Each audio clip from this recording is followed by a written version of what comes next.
Okey. Gerak Okey, alhamdulillah. Bismillah.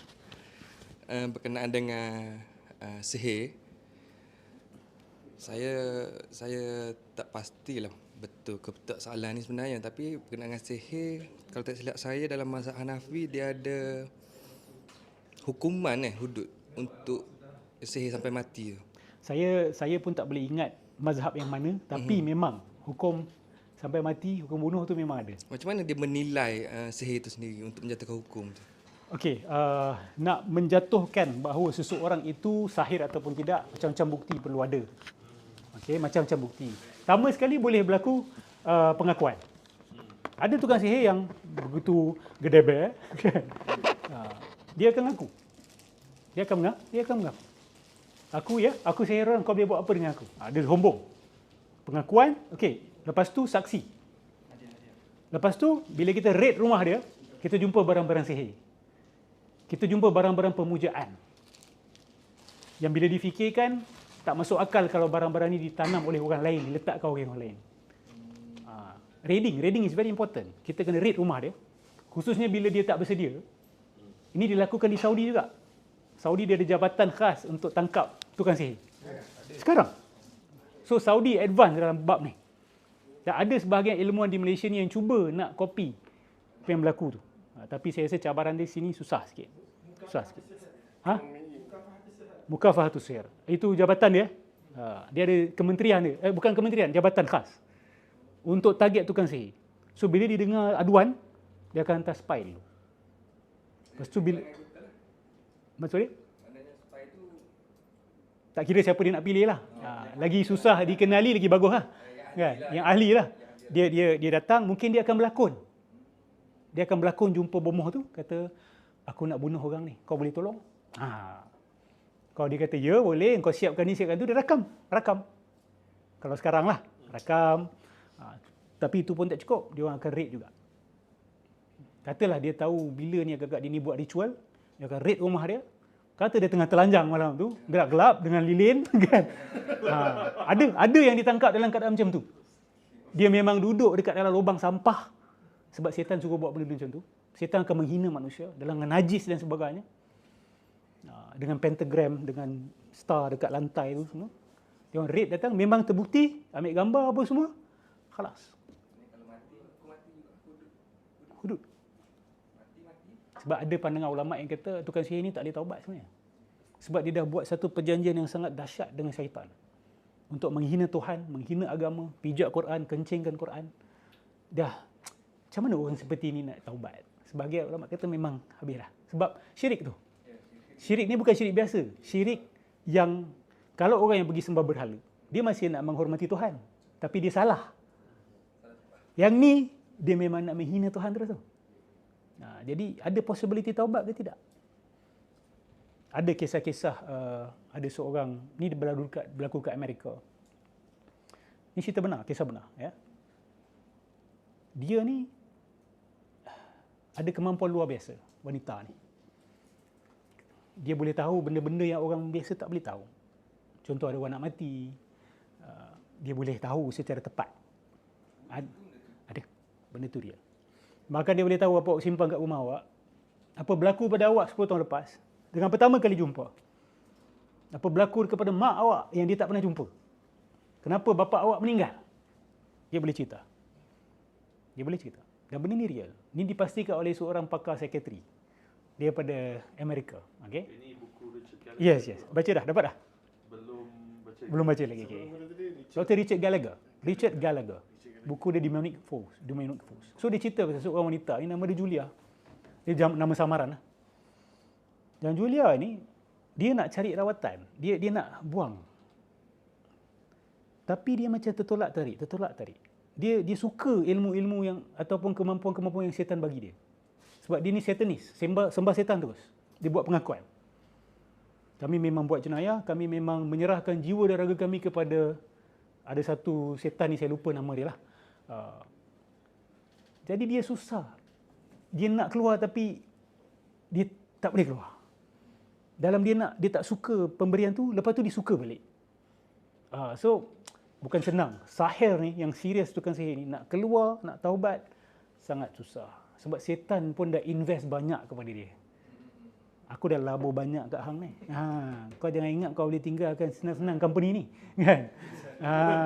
Kau jangan ingat.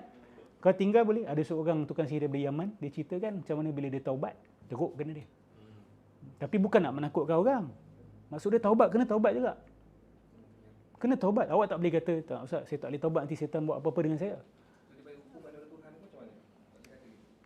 Boleh jadi hubungan daripada Tuhan. Setan ni dia pun macam gangster. Macam gangster dia juga. Kan? You dah join kongsi gelap. You, sorry lah, tak nak join you all lagi lah. Assalamualaikum kan. Saya nak jadi baik lepas ni.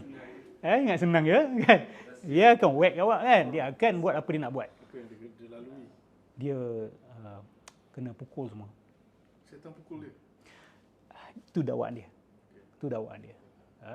Dan dia memang terkenal dekat Yaman. Seorang sahir yang bertaubat. Dan dia cerita. Dan kejadian-kejadian yang luar biasa lah berlaku kepada keluarga dia. Dan memang teruk lah. Memang teruk dia kena. Dan banyak juga bomoh-bomoh yang kita kata, bukan bomoh Melayu lah. Nak cerita daripada dengar bomoh Melayu bertaubat ni, saya masih mencari. Kalau dapat 3 orang, bagus buat tesis. Sebab bila bomoh bertaubat ni, dialah yang akan buka cerita. Kalau ada dengar daripada Kelantan, ex-bomoh kan. Dia bertaubat dah. Dan dia boleh ceritakan kita apa dia buat.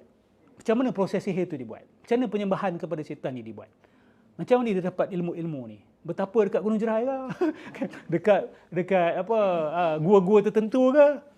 Bagus bila diorang buka cerita. Sebab kita ni bukan bomoh. Kan? Kita nak cerita tak first hand experience. Diorang first hand.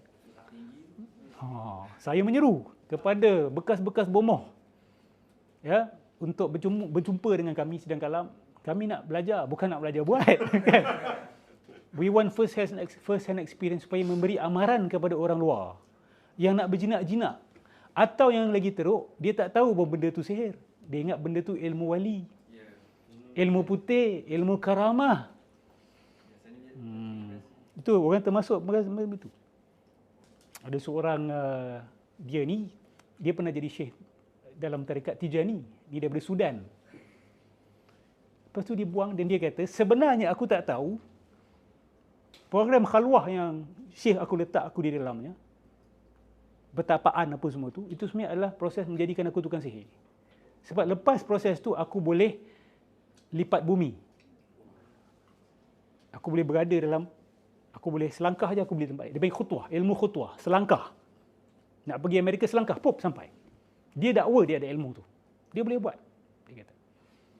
Dan kita melakukan perkara-perkara tertentu atas nama ini ilmu kewalian. Tapi lepas tu dia kata sebenarnya adalah sihir. Antara yang syekh dia ajar dia, diorang ni bila khalwah, diorang diberikan exception untuk tidak solat Jumaat. Tidak wajib bagi dia. Tak wajib. Sebab apa? Sebab dia tengah buat sesuatu yang lebih mulia. Khalwat. Dan dalam khalwah tu dia hanya boleh makan 3 biji kurma sehari. Dan minum air putih saja. So dia akan kurus lah. Lepas keluar khalwah tu akan kurus sebab tak makan benda lain. Puasa putih dia panggil. Yes. Pati geni hati-hati ya, pati geni Puasa putih ni, mutih, puasa mutih dia panggil. Sebahagian panggil. Makan roti saja ataupun minum susu sahaja. Yes. Ada kat sini pernah buat kah? Tak ada. Okey. Jadi dia ceritakan, dan bila dia orang dah keadaan lapar macam tu, lepas tu jauh daripada orang, lepas tu gelap, lepas tu dia kena berulang perkataan-perkataan tertentu. After tu dia akan start dah nampak-nampak. Diziarahi. Dan syekh dia siap kata, lepas kamu baca, kamu di sisi Allah. Dan biasa pelakon-pelakon ni akan datang lah. Pelakon-pelakon Hollywood ni akan datang. Dia kata, wahai si Fulan bin Fulan, Allah menyampaikan salam kepada kamu. Kamu telah menampai satu makam. Kan? Dia akan datang dengan sarban, dengan cahaya, bau wangian yang hebat. Ustaz, Betul? Syahabudin pernah lalui benda tu sebab dulu dia belajar silat. Oh ya ke? Dia ada cerita. Wih, saya tak pernah dengar. Dia ada cerita. Sebab dulu dia belajar silat, dia kata dia dah pernah buat ritual-ritual. Memang dia kata memang real ada orang datang. Kita buat react kepada Ustaz Syahabudin. Interesting. Saya invite dia. Dia patut buat react kepada video dia sendiri. Pun bagus tak tu? Interesting. So, benda-benda yang datang menziarahi ni, very common lah, very common. Dan dia hanya akan datang selepas tahap-tahap tertentu, khususnya bila awak dah fall into trance atau semi-trance, time tu lah akan macam-macam pengalaman. Nampak tu, nampak ni. Dan bila nampak tu, nampak ni bukan bermakna dia tak real. It can be hallucination, but it can also be real. Katak joget, apa kapet berpusing-pusing. Kau semua dia orang start nampak dah. Halusinasi ke apa sebenarnya? Tak, dia ada cara untuk menentukan, membezakan antara halusinasi ataupun permainan syaitan tersebut. Kalau halusinasi, awak baca apa pun dia tak jalan. Faham? Awak baca apa pun dia tak jalan. Baca auzubillah minasyaitanirrajim ke, baca ruqyah ke, dia tetap ada. Macam orang halusinasi ni, dia akan nampak mak dia datang rumah. Tapi bukan menakutkan, macam mak dia nampak mak dia. Orang lain semua tak nampak, dia nampak mak. Mak, Assalamualaikum, mak apa khabar, sihat? Orang lain tak nampak. Awak baca apa pun lah, awak ruqyah apa-apa lah, dia tetap akan nampak. Orang kita, oh degil betul jin ni. Dia bukan macam jin ni. Itu halusinasi, kan? Tapi kalau gangguan ni, dia tak boleh jalan dengan azkar nabawi. Ruqyah ada azkar nabawi, zikir-zikir Rasulullah, selawat-selawat ni dia akan stuck. Bahkan mungkin dia akan berubah bentuk. Dia akan, so test dia adalah dengan ruqyah lah, dengan sunnah Nabi dan sebagainya. Apa tadi saya tengah cerita? Okey, so isu kedatangan makhluk ni, dia akan datang pada waktu tertentu. Dan dia suka datang dalam mimpi ataupun antara tidur dengan sedar. Itu time-time favourite dia untuk datang. Sebab pada waktu tu minda kritikal awak tengah paling teruk sekali. Your critical mind, minda kita yang menapis kebenaran ni, tengah pada tahap lemah. Nak tolak ke, dia kalau tengah segar ni, ni betul ke tak betul kan? Apa kau cakap? Bukti mana? Kan? Tapi bila kita tidur dengan sedar tu, mana kita macam tu? Kan? Dia akan senang untuk masuk. Sebab tu sebelum tidur kena baca. Sebab dalam mimpi ni kita tidak berkuat, kita tak ada daya dan upaya sangat. Walaupun di luar pun sebenarnya kita tak ada daya upaya dengan Allah kan. Tapi Allah kasihlah kita kudrah-kudrah tertentu, kemampuan. Tapi bila dalam tidur dalam mimpi ni, kita tak tahu pun kadang kita dalam mimpi. Sedar sedih atau orang kasih sesuatu kita terima kan. Orang kasih bayi kita terima. Datang dalam bentuk orang-orang yang kita kenal, orang kita sayang, kita terima. Sebab critical mind kita tak ada waktu tu. Kita tak tanya, aku kat mana ni sebenarnya? Kenapa ada orang nak kasih aku barang? Dia siapa? Itu semua dah terhenti. Sebab tu, itu akal, itu peranan akal. Akal yang menyelamatkan kita. Ada orang hebat, dia dalam mimpi pun dia lebih fikir lagi. Dia boleh tahu dia dalam mimpi. Itu lucid dream. Lucid dream ni interesting. You tahu you are in a dream. Itu best boleh terbang, boleh apa semua kan. You tahu you are in a dream. Enjoy. So, pasal tukang sihir ni menarik dan saya masih menyeru bekas-bekas bomoh ataupun bomoh-bomoh yang masih bomoh tapi jujur. Which is rare kan. Jujur nak bercerita. Raja bomoh nak jumpa Sirah Galam pun boleh. Pintu kami sentiasa terbuka. Pintu kami sentiasa terbuka. Kalau dia bawa buah kelapa Tak apa. Kita nak interview je kan. Tapi kami tetap kata perbuatan anda salah. Salah besar bukan salah kecil. Ya. duduk sini, duduk situ, dia pakai teropong dengan ustaz. Tapi satu bagus, dia pemarah dengan lepat. Dia nak apa? Nak apa lepat? Nak lempang ah. Nak lempang ah. Oh, dia nak kasih lempang beruang kepada lepat. Dia kata. Tamparan beruang ke sepakan beruang, saya tak ingat apa dia cakap. Sebab dia duduk Perak kan. Kan lepat nak buat program kat Perak kan. Lepas tu dia cakap tu, jangan berani masuk. Aku kasih tamparan beruang kepada lepat. Dia pun entil buat tak. Nak tahu juga kenapa. Pelik pun dia tak. Dia tak apalah. Tapi terbuka lah kepada siapa-siapa atau siapa-siapa saja yang pernah mengamalkan ilmu kebatinan dan perkara-perkara luar biasa terjadi. Saya tak nak dengar pengalaman-pengalaman peribadi, Ustaz. Saya rasa saya ni macam wali apa. Itu subjective experience. It can be real, it can be false. Dia bersyaitan ke bukan. Saya nak contoh macam, Ustaz, waktu tu saya boleh tahu apa sakit orang. Contoh.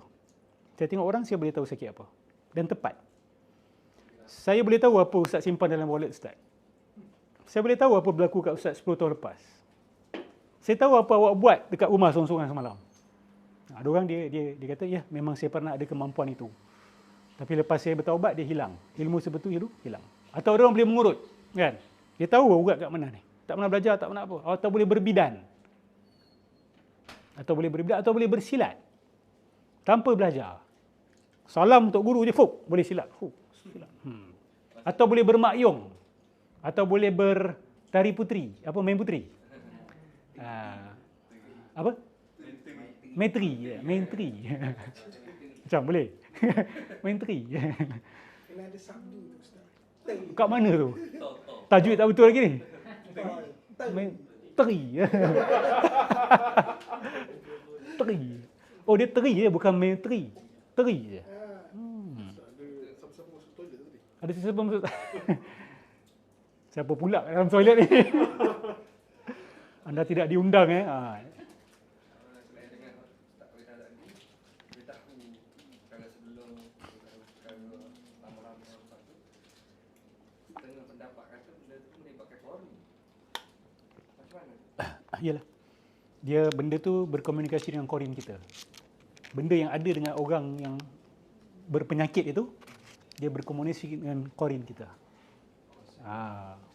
Atau dia ni pun ada, kita kata kartel informasi.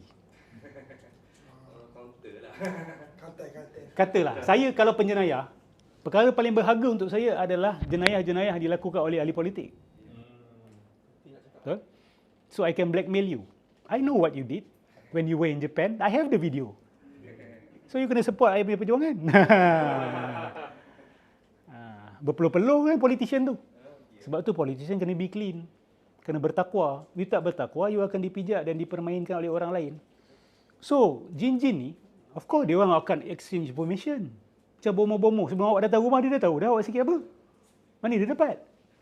Dia mesti ada kartel dia. Kartel-kartel jin yang simpan info. Aku tahu politician Malaysia punya masalah semua dalam poket aku. So aku nak data ni mana nak cari? Dia akan tahu mana nak cari. Dia ada department dia. Macam manusia pun begitu kan. Kau kalau nak tahu PKR punya masalah, kau jumpa ex PKR ni contoh kan. Kau nak tahu UMNO punya dirty laundry, yang kau jumpa orang sekian-sekian. Jangan ingat dia orang tak ada, dia orang pun ada. Isu Mona Fendi ni saya dengar garasi siapa, Abang Zuk, apa nama dia? Allah. Abang Non kan. Non. Dia jemput seorang bekas wartawan yang handle kes Mona Fendi ni.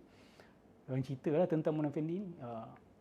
Menarik, the story is gripping, in the same time it's ada satu benda je saya macam tak sedap hati sebab mereka terlalu banyak highlight the good side of Mona Fendi.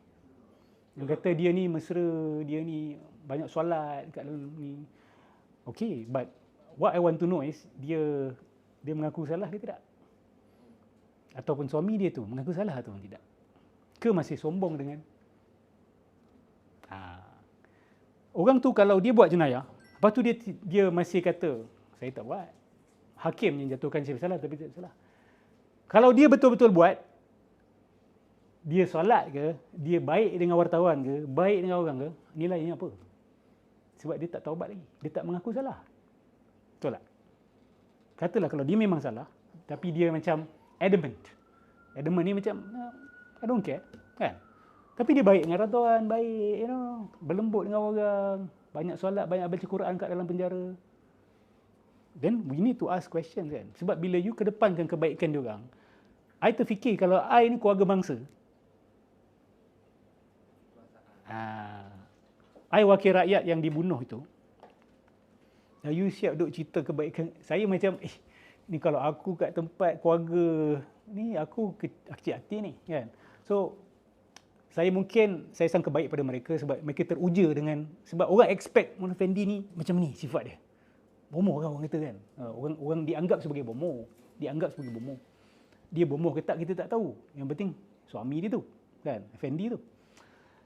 Tapi bila nak highlight kebaikan tu, jangan lupa lah, crime yang dibuat tu bukan main-main. Bukan biasa-biasa. So kita kena seimbang lah. Kan? Itu pandangan saya. Tapi saya suka program-program Abang Nun, saya suka. So ngeri juga bila dengar kisah-kisah dia orang ni. Ngeri. Tapi apa nak buat? Orang seperti ini memang wujud dalam dunia dan akan wujud sampai bila-bila. Dan puncanya adalah termakan dengan hasutan syaitan, cinta kepada dunia, dan ada amalan-amalan pelik yang dibuat, yang dilakukan menjadi pintu untuk syaitan menguasai mereka. Nak ada ilmu luar biasa dengan shortcut. Tak nak belajar betul-betul, kan? Nak rawat orang, jadi doktor lah. Belajar lah. Oh, lama tu. Salam lah. Dapat ijazah. Allahu Akbar. Moga Allah lindung kita, keluarga kita daripada sihir. Daripada melakukan sihir dan daripada kena sihir. It's subhanallah. Maka makin maju dunia, sihir makin ke belakang, makin hilang. Makin advance. Makin maju dunia, makin advance sihir. Because sihir works. That's why people still use it. Sebab dia berlaku, dia jadi. Jadi macam awak nak duit, awak boleh minta orang yang baik atau awak boleh minta daripada orang yang jahat. Orang jahat pun boleh kasih. Orang baik pun boleh kasih. Orang baik boleh kasih hutang, orang jahat pun boleh kasih hutang. Tapi it works. You can, it works, dia berlaku. Depan kita dia belagak, dia berlakon rasional. Satu orang yang rasional. Tapi belakang kita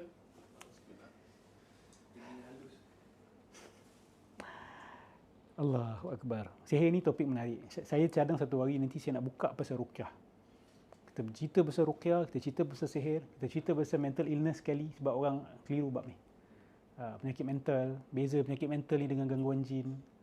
Macam mana nak pastikan betul-betul ni gangguan jin bukan bermain-main. Banyak je orang sebenarnya bukan kena gangguan pun. Sebenarnya mental illness je sebenarnya. Banyak, bukan semua. Saya tak kata semua yang ada mental illness ada jin. Tak. Tak, ada yang real mental illness. Tapi ada yang dia sebenarnya mental illness tapi dia projection dia sebagai jin problem. Dia tak nak salahkan diri, kata. Dia mungkin kena mental illness sebab sifat dia. Ada orang macam tu. Ada orang mangsa kepada perlakuan orang lain sehingga dia depress. Ada orang dia jatuh kepada mental illness sebab perbuatan diri dia sendiri. Sikap dia. Jadi bila nak betulkan dia tak nak mengaku. Jin Ustaz, saya macam ni bukan pasal saya. Jin. Semua salah jin. Orang macam ni tak akan baik. Sebab punca masalah bukan pada jin tapi pada diri you. You tak nak berubah, you tak nak solat, you tak nak puasa, you tak nak belajar agama, you tak nak kenal Tuhan. Jin. Ini dipanggil apa, kita panggil projection lah. You project masalah you kepada orang lain, kepada benda lain, kepada makhluk lain. Akhirnya masalah you tidak selesai. Masalah orang Melayu kita masih ada problem ni. Kan? Semuanya jin. Semuanya penyakit ghaib. Ustaz, bisnes saya Ustaz. Lain macam Ustaz. Saya rasa ada orang buat. Itu yang pertama dia fikir dulu. Dia tak fikir macam dia layan customer. Dia punya business model. Kan? Produk dia orang suka ke tak suka. Terus jin. Terus sihir. Sebab dia tak nak salahkan diri dia. Dia tak nak mengakui bahawa aku ni punya business program tak bagus. Aku punya plan tak bagus. Salahkanlah sihir, salahkanlah jin. Saya pernah duduk dengan tokey restoran yang macam tu. Tapi kalau cerita nanti lah. Saya tak kata semua kes palsu, tak. Memang ada kes yang memang disihir. Memang ada CCTV, ada orang letak tanah kubur kat depan kedai. That's real. Ada orang siap simbah air, letak minyak, tirakam dekat dalam CCTV. That means memang pelakuan sihir ke atas bisnes memang ada. Tapi jangan gopoh, jangan kelang kabut. Tak kena sikit aja, orang tak datang kedai kita, orang tak jumpa kedai aja. Tu sihir ni. Kan? Macam mana boleh tak nampak kedai aku dengan terang berderang, kan? Cepat sangat kita tuduh sebagai sihir. Janganlah. Janganlah begitu. Jin ni kalau dia boleh sue kita kat mahkamah. Banyak dah kena sue dah. Banyak dah kena dah. Kan? Hakim dia menuduh saya yang buat. Saya waktu tu sedang bercuti dekat Hawaii dengan keluarga saya jin-jin lain, kan. Dia kata kami, kan, itu bukti. Kami daripada Persatuan Jin-Jin Sedunia sue dia. Bayar tau. Saya baik jin tak boleh nak sue. Jin boleh sue. Harimau Malaysia.